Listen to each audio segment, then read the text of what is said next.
You guys thought I forgot about it. So it's hooked up back to the truck out in the daylight. Go bring her home and start doing some reassembly and get this one out of my yard. Home sweet home. And a coffee.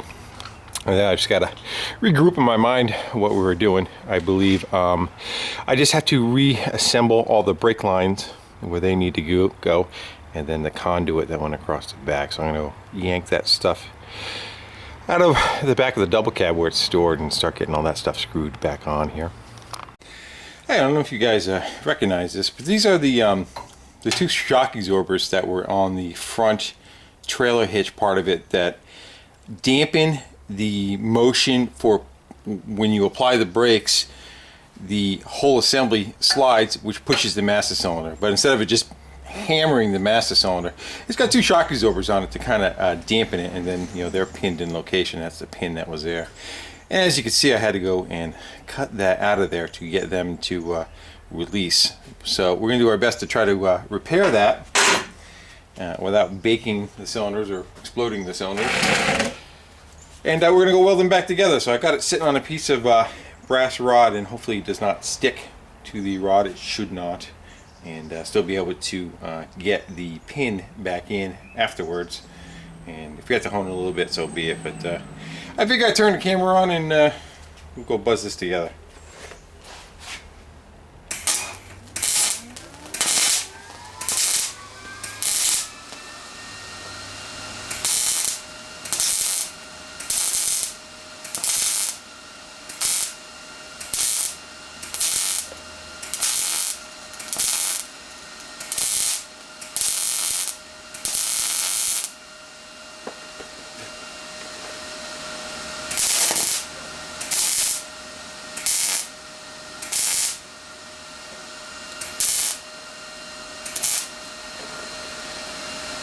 Probably could have prepped it a little bit better.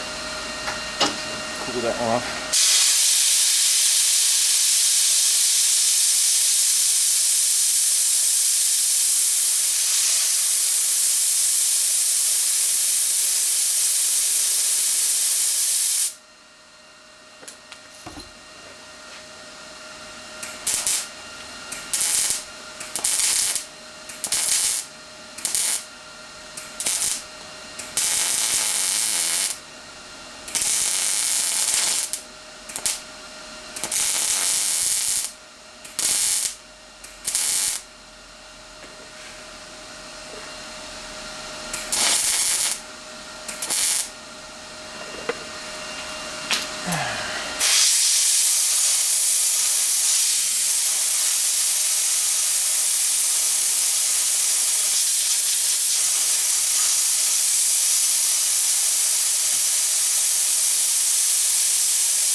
Feather them down a little bit.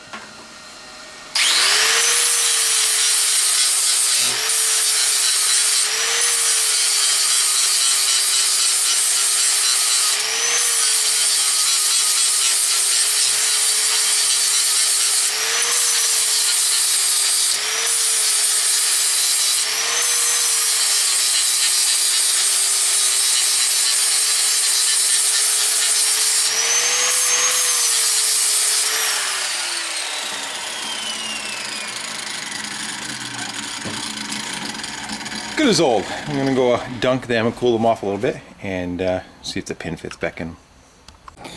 And a minute later, seems like there's plenty of room in there for the pin, but without being ridiculous. Probably got a hair of slop, but that should be fine. No fluid pissed out of them. I think the dampening capacity is still good. So I'm gonna go and grease this whole assembly up, and we'll slide all this piece in there. We'll start getting that together and getting the master cylinder mounted. Alright, so master cylinder, all that. It definitely took a minute or two to figure out the orientation of everything, because it's been probably about a month since I tore it all apart. But then we got brake lines running all down, around, down, up, over, around, and then back to the axles. Wherever I went through the frame, I put a piece of fuel line slid a piece of fuel line in. Just some clamping to kind of hold it so over time she's not a chatterer. And then again on the axles, kind of the same thing. Stainless clamps, they should outlast the rest of the trailer. And then I figure when the decking is up, that section that you see there, I'll throw a couple more of those jobbers on it to suck it up to the deck and just kind of help hold those. But again, a lot of it was just trying to make sure that when the axles start articulating that they're not going to run into anything. That seems pretty good. So now I don't know if I'm going to put brake fluid in it or not. Let me just kind of jump onto the wiring. But this is kind of set up. It's also bent up. What it has a ratchet paw underneath it. So you can kind of like, that's actually pumping the master cylinder right there. And if you pull it further, it'll actually lock and click into place, and you have to get a screwdriver, I think, to help kind of release it. But it's got little ratchet paws on there, so it'll yank and click there. So the runaway cable is up here somewhere. It's tied to itself. The runaway cable goes onto there, so if the trailer ever broke loose, it would yank that and hold it in the ratcheted position and would lock the brakes up on the trailer. Hydraulic setup. And of course I had to make all this fit. I remember in the last video I had to torch that out. Got a different master cylinder. I had to make the pan with the spring for the inside, but all it seems pretty good. I took all that, greased it all up. It's oozing a little bit out right there. And it's probably more for rust protection on the body of it than it is for actually helping it slide, because it's got like nylon in there. And we used Magnalube because I had it laying around. So I think I should probably just start jumping onto putting all the lights back on it and start wiring the lights and get that part done. And that's my plan. Alright, so I figured I'd jump on the plug and kind of work my way back from there. So I put a piece of fuel line over there. That'll be enough to kind of grab it. I grabbed the best plug I can find. It's got, you know, brass connectors and you know, a steel sleeve on it, because if it ever falls out and drags down the road, give it a fighting chance. And of course we used a heavy cable. This trailer doesn't have electric brakes or a battery on it, so it's actually only using 4 wires, although they just wanted the heavier plug that was on, so that it has usually your trailer has a cap that grabs the end of it and kind of holds it from falling out, where a 4-way just kind of is just a press fit. So of course the old web helped out, and that's our wiring diagram that we're going with. And of course there's a couple of different ways it's set up, and we are going with utility equipment and cargo trailer. And this has basically every spot seems like it does the same thing, I do believe, but the coloring of the wire would be different. So again, we're going with this one, and my wiring doesn't match those colors at all, because the wire that I'm using again is a 4-wire that doesn't have a yellow or a blue or this or that. So I wired it up and then wrote down what I'm going to go call each one, so that in the future other people would know the difference too. And again, it's just a 4-wire, so we just have white is ground, brown is tail light, running in tail lights, and then one of these is left turn and one of these is right turn and brake light. So that's it. That's just the 4 of those guys that get put on, and of course that's going to get slid back into a jacket. Just throw that anywhere. Come on, greasy fingers. So that'll get put back in the jack, and then it's got a set screw that just kind of cranks down on it and then crank down on the other end of it. So that should hold it. I am going to, before I put it together, I'm going to goober that up with some I'm trying to recall the name, I can't think of it. You know, the goop that you put on wires. Dielectric grease, that's it. So we'll hit them a little bit before I close that up, but that should be fine. Again, being the brass, they don't have the corrosion problems that the regular steel ones do. So we get that together, and then we're going to start jumping on wiring up some other things, and I can plug it in the trailer, my truck rather, and we'll see if everything decides to work hunky-dory before we pull the decking down. Hey guys, I'm in the process of just putting wires together. One thing I kind of wanted to show was using butt connectors, and you can kind of see that that gauge wire and the one I'm connecting it to. The two different thicknesses of wire, and the blue butt connector, you know, they're different gauges. The blue would fit on this one, the smaller one, but it won't fit on the larger one without you kind of like pushing strands over. So when you go the next step up, the next size up, which is going to be the yellow, and I don't know if you can see it, I already did it. I just stripped this wire back twice as far as you normally would, twisted it, and just folded it over on itself just to build up the material. Because if you try using it straight on the larger connectors, they have a tendency to want to slip out. Whereas if you use the, if you go about it that way, it kind of just increases the gauge of it. It gives you a pretty tight crimp too. And before anybody comments on it, I do use the very inner crimp on my crimping pliers pretty much all the time.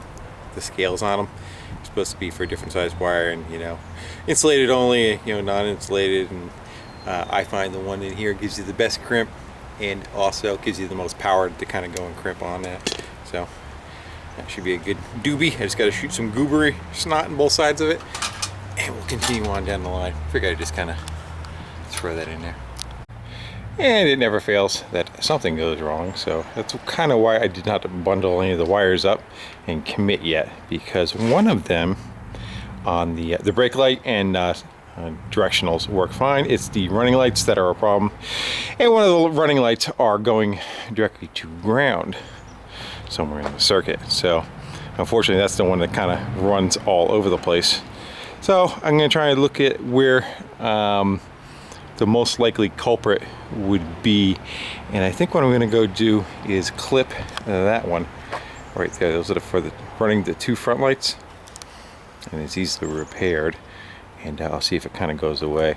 So unfortunately I kind of blew the fuse in my truck too, but I will I got it hooked to a jumper pack, and if you try hooking it to power, the brown is the running lights, and the white is ground. And then if I try doing that, you see it's drawing a boatload of current and nothing is lighting up. So I'm going to keep clipping away until I find the culprit. And I clipped that wire up there, and my other lights seem to be just fine. So actually I may have a problem back here. I went by what they said, and it looks like the filaments may be backwards. That looks like parking light, not tail light. It seems to be rather bright. Anyway, all the other ones are lit up, and we're going to go find what the culprit is with the two new lights that I put on the front. And they ground through the housing, but apparently they don't like where power's kind of coming in. I doubt nothing is cut into or shorted, but I'll pull them off and I'll find out what's causing that. Yep, my fault. So I screwed this light on. If you notice, that one's not in the center of that guy, but that one is. When I screwed this on, or when I drilled it originally, I had it for that hole, right, bar, and instead it looks like I drilled it for that hole, which made that kitty wampus and pinched that wire. Whoops. Again, like who else's fault would it be? So I got to go correct this issue. Probably put a piece of fuel line over that and go back with a reattachment. Alright, so I decided to go and start chasing fuses from my truck, and basically what you can do is you can take a test light and you can kind of probe each fuse on the back side of it, and this little tit that hangs out of them, you can kind of see if the fuse blew by, if you know the power is on both sides of each one that you're testing. You know, and if it doesn't have power on either side, then that circuit just might not be live. But kind of testing through, you see each one's kind of good. And I got to this one, I'm not getting anything on that side, but I am getting something on that side, so that, I believe, will be my issue. And then I go and I look on it on the cover, and it says a 30 amp for towing, so that's the one that I popped on my truck. So go get that changed out. Hopefully they have a spare. Probably not. Are these spares? Sometimes they have spares. Spares. So we'll go steal that 30 out of there, and we'll pop that down in there and bring it back to life and try it again. And yep, like I thought, those are wrong, because those should be the brake lights slash directionals slash hazard lights, and they are way too dim. Those are the tail lights normally. So I got to swap those two wires around in each one of those lights, and then we're good to go.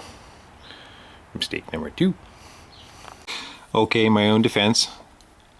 Ground, I'd say lines up with ground. It says tail light here and a stop light here.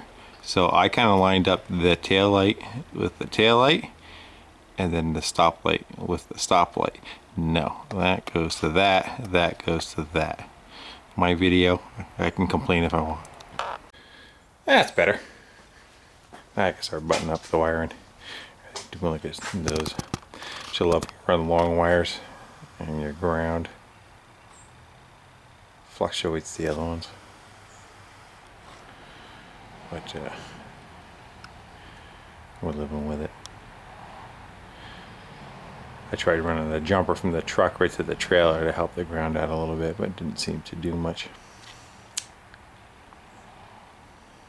So after this, now we are going to, what am I going to go do? I'm probably going to go and buzz off all the little nibs from the self-tappers that are sticking out, so that someone in their future does not curse the crap out of me for rubbing up against them and stabbing themselves.